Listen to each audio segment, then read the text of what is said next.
এই মাত্র আপনাদেরকে গোপন একটা ভিডিও দেখাচ্ছি। আজমেরি রাস্তার উপরে ধুচ্ছিল, এই কারণে পুলিশ মামলা দিতেছে। আপনাদেরকে দেখাচ্ছি।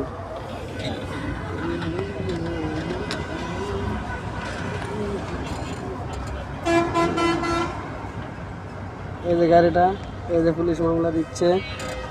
এই মাত্র পুলিশ মামলা দিতেছে আজমেরি একটা গাড়িকে। আমি গোপনে ভিডিওটা করতেছি।